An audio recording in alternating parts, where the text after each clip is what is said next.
경기도 김포울 국회의원 박상혁 의원입니다. 총리님 앞으로 나와 주십시오.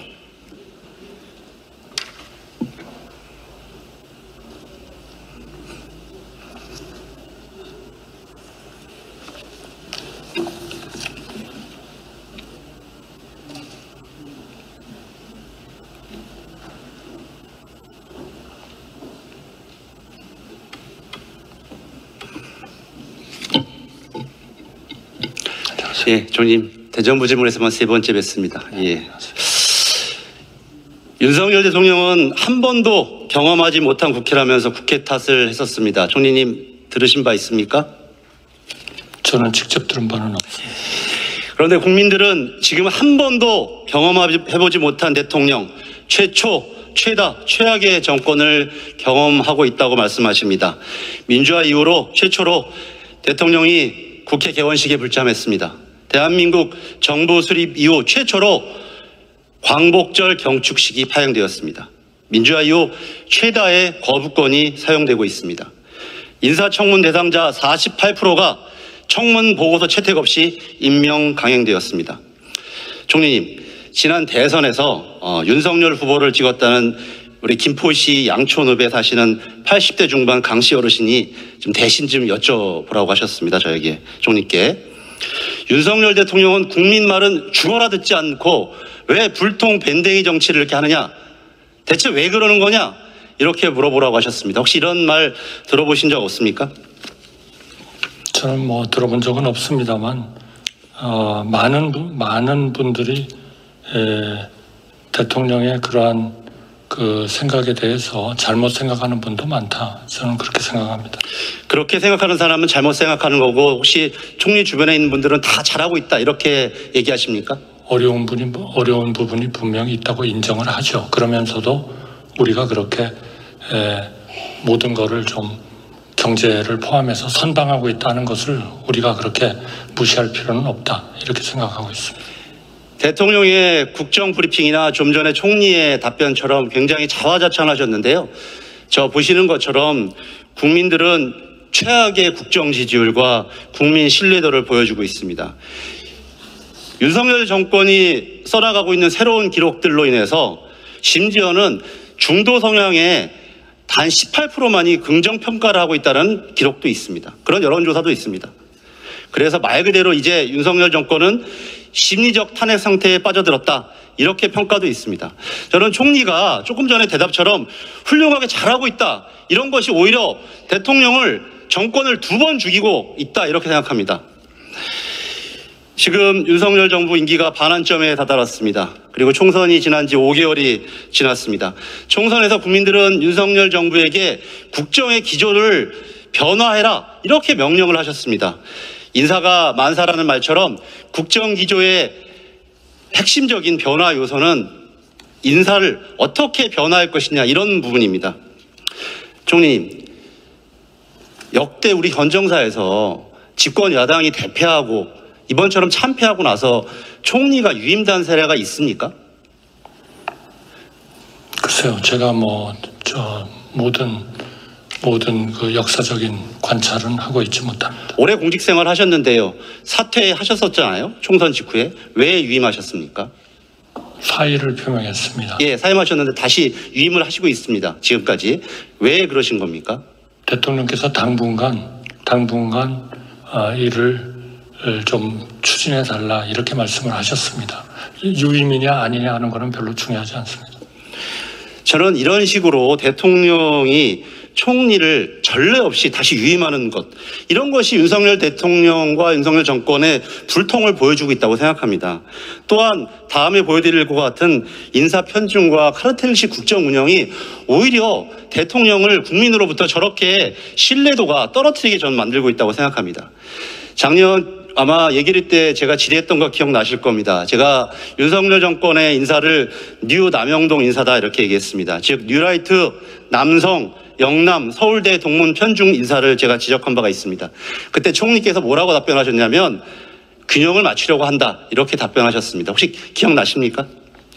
글쎄요, 균형을 맞추는 것도 중요하지만 역량에 따라서 직책을 맡는 것도 중요하다. 아마 같이 말씀하지 않았을까요? 예, 그런 답변은 안 해주셨고요. 네. 그럼 혹시 1년 정도가 지났는데 이제는 균형이 맞춰졌습니까? 뭐 기계적인 균형은 아닌 것 같고요. 예를 들면 그 과거 정부와 비교했을 때 그 여성에 대한 그러니까 그 지역에 대한 균형은 조금 부족합니다. 그러나 나머지에 대해서는 상당 부분 같은 또는 비슷한 그런 그 비율을 보이고 있다 이렇게 생각합니다. 저는 여기 계신 동료 국민의힘 의원님들이 총선 결과에 대해서 얼마나 낙담하시고 그 원망을 윤석열 정부에 했을 거라고 생각합니다. 그래서 선거 이후에 얼마나 인사 문제가 개선되었는지 좀 확인해 봤습니다. 대통령실 비서관급 이상 총원은 53명에서 1년 전 58명으로 5명이 늘었습니다. 최근에는 공무원 줄인다고 하는데 대통령실 인사는 이렇게 늘은 거죠. 윤석열 대통령이 당선인 시절 제왕적 대통령 줄이겠다고 했었습니다. 그래서 30% 인원 감축하겠다고 했었습니다. 그런데 사과 한마디 없이 다시 이렇게 인원이 늘어난 겁니다. 그런데 문제의 핵심은 심각한 편중입니다. 당시 1년 전에 호남 출신이 3명이었는데 현재는 58명 중 4명으로 단 1명 늘었습니다. 여성은 여전히 3명에 불과합니다. 서울대 출신은 36% 21명입니다. 하나도 달라지지 않았습니다. 이런 편중과 심각한 인사는 비단 대통령실뿐만 아닙니다. 윤석열 정권의 장차관급의 핵심 인사까지 보게 되면 제가 210명을 전수조사해봤습니다. 장차관급 인사입니다. 여성은 9.5%인 20명에 불과합니다. 서울대 출신이 거의 절반인 98명에 다다릅니다. 지역 편중도 영남 출신이 호남 출신의 4배 이르는 80명 38%를 차지하고 있습니다. 총리님, 호남이나 충청, 다른 지역, 강원 같은 데는 인물이 없습니까? 서울대만 대학입니까? 물론, 여성이 남성보다 능력이 부족합니까? 물론 훌륭한 인물들이 많죠. 그런데 왜 저런 지표를 가지고 왜 저런 식의 카르텔 인사를 계속 총선이 참패했는데도 계속하고 계십니까? 총선의 결과 여부하고 연결시키는 그거는 맞지 않고요. 그러니까 국민의힘 의원들이 원망하고 있는 겁니다. 아니 그거는 맞죠. 저는 총리님 이렇게 봤습니다. 그래서 보수 언론마저 문제를 지적했는데 총선 이후에도 이진숙, 김문수, 안창호, 김영석 같은 국민들이 납득할 수 없는 인사를 계속하고 있습니다. 그래서 이재호 우리 민주화운동 기념사표 이사장 같이 보수 원로 인사마저 저런 식으로 저러면 안 된다고 이렇게 말씀을 하고 있는 겁니다. 저런 고언을 들어주셔야 됩니다. 총리님의 인사 재청권은 대체 어디로 간 겁니까? 직책에 대한 역량에 따라서 하는 것도 대단히 중요합니다. 균형을 맞추는 것도 중요하지만 그러니까 인사를 물론 과거에 2번 집권을 하셨으니까 다 해보신 경험이시겠지만 인사를 그렇게 적절한 분을 제때 맞추는 게 그렇게 쉬운 일은 아닙니다. 잘 아시겠습니다만 그런 과정에서 계속 그런 균형을 좀 더 맞추도록 그렇게 노력해 가겠습니다. 저는 그게 정권의 능력이고 준비된 대통령의 모습이라고 생각합니다. 그러지 못하고 있기 때문에 국민들로부터 신뢰도가 떨어지는 겁니다. 그리고 아까 같이 김문수 지금 노동부 장관 같은 분을 옹호하고 변호하면 국민들이 오히려 총리를 욕하고 대통령을 더 욕되게 하는 겁니다. 저는 그렇게 생각하지 않습니다. 검찰 정권이라는 것은 이미 다 알려진 사실입니다. 이미 비서관급 이상과 장차관급의 검찰 출신이 24명 임명되어서 정권의 전위부대 역할을 하고 있습니다. 근데 이제는 검찰 출신이 단순히 검사뿐만 아니라 검찰 수사관들까지 공기업에 자리잔치를 하고 있습니다. 공기업 8곳에서 상임 감사직을 하고 있습니다. 평균 연봉 1억 6천만 원 이상의 6천만 원과 각종 혜택을 누리고 있습니다. 저기 최근에 마지막에 보신 분 대통령과 오랜 지인이라는 저 주기환 씨 이런 분들도 저보 연봉은 아마 3억이 넘는 것으로 알고 있습니다. 총리께서도 아마 공직생활 오래 하셨기 때문에 50대 주요 공공기관장 누가 하셨는지 잘 기억할 겁니다. 그때 다 정치 군인들이 했었죠. 기억하시죠, 총리님? 자세히 기억하진 못합니다. 국민 여러분들이 아마 유신 사무관이라 그 당시에 공공기관들 다 뇌리에 기억하고 계십니다. 그런데 이제 검찰 독재 정권 하에서 군사 독재 신권의 군인들처럼 저런 자리들까지 달려들고 있는 모습 국민들이 다 보고 계시기 때문에 윤석열 정부의 말이나 행동 이런 것들이 전혀 신뢰도를 갖지 못하고 있는 겁니다. 총리님, 검찰청을 통째로 옮겨 놓으실 생각입니까? 의원님, 그분들이 어떻게 직무를 수행하는지를 그렇게 검토해 주십시오. 이렇게 그냥 무조건적인 균형, 무조건적인 이런 고려, 이거 가지고는 좋은 인사가 안 된다는 거는 잘 아시지 않습니까? 제가 말씀드리는 게 기계적 균형을 말씀드리지 않는다는 거 잘 알고 있습니다. 그러니까 국민들이 보시기에 적절한 인사가 있습니다. 그것을 애써 부정하고 변호하시는 우리 총리님의 모습이 정말 안타깝습니다. 오히려 이렇게 카르텔 인사를 강화하는 것이, 그리고 인사권을 남용하는 것이 윤석열 정권의 생명이 더 단축되고 있다는 사실을 다시 한번 꼭 말씀드리겠고요. 이제 문제가 심각한 뉴라이트 인사 좀 말씀드리겠습니다. 아까 제가 말씀드렸던 80대 중반의 강씨 어르신이 이렇게 또 물어보십니다. 자기 80평생에 광복절 경축식이 파행되는 것을 상상도 해본 적이 없다, 이렇게 말씀하시고 계십니다. 저는 작년에 제가 정기국회 때 그때도 말씀드렸던 것 같습니다. 대통령이 갑자기 광복절 경축사에서 공산 전체주의란 말을 했었습니다. 황당무계한 말이었죠. 여기에 배경에는 한국 자유회의라는 이상한 극우단체가 있고, 이러한 인사들을 중용함으로써 윤석열 대통령이 오히려 갈등을 조장하고 있다, 이렇게 보시는 바와 같은 말씀을 드린 바가 있습니다. 이제는 독립기념관장, 한국학중앙연구원장, 국사편찬위원장 등 역사 관련 기관에까지 뉴라이트를 대거 기용해서 본격적으로 역사 교육에 친일 왜곡 논리를 주입하고 있습니다.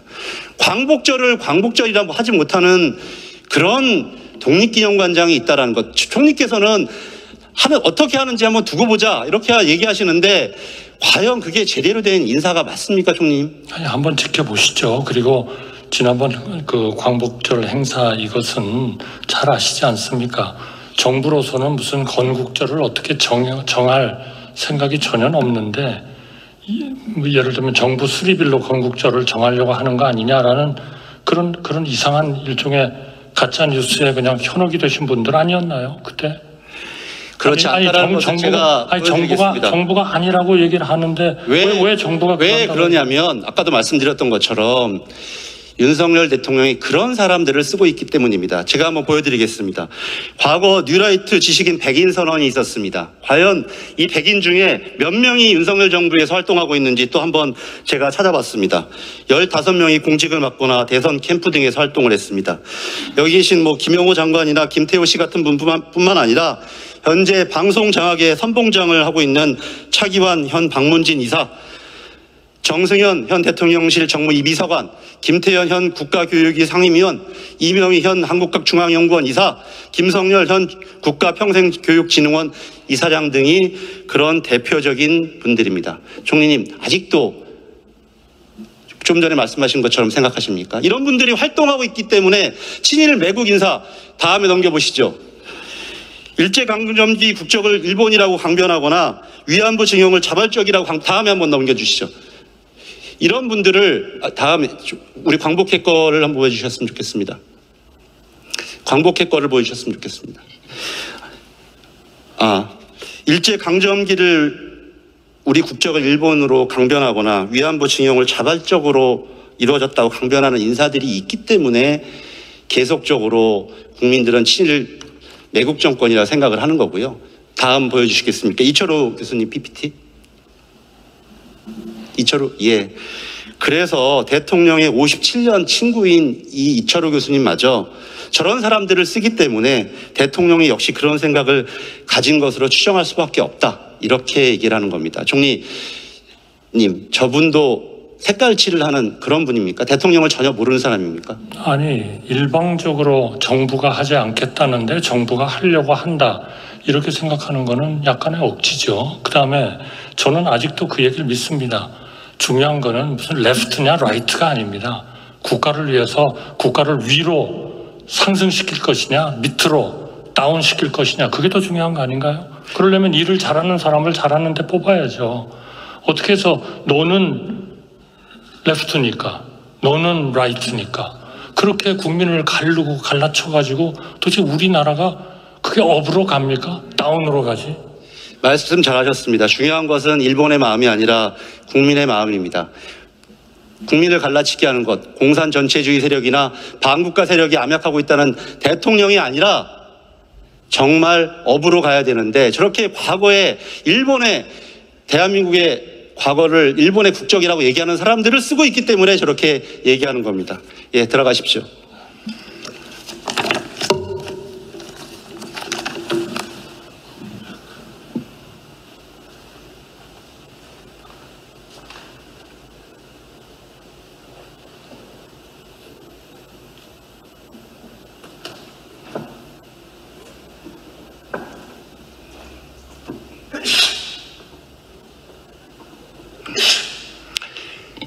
(9월 2일) 윤석열 대통령은 이 자리에 오지 않았습니다. 그리고 그날 저녁 김건희 여사와 생일 파티를 냈습니다. 윤석열 대통령이 개원식에 불참한 것은 45년 전으로 거슬러 올라갑니다. 10대 국회 때 이번 공고와 같이 공화당이 참패하고서 이렇게 개원식에 참석하지 않았습니다. 그리고 어떤 결과를 맺었는지 그 비참한 말로를 우리는 알고 있습니다. 윤석열 대통령이 그 비참한 결과를 압습하려고 하지 않는다면 헌정 질서를 따르고 국회와 국민을 존중해야 합니다. 저희 더불어민주당과 저는 끝까지 민주주의와 인권을 지키고 국민들을 지키면서 싸워나가겠습니다. 감사합니다.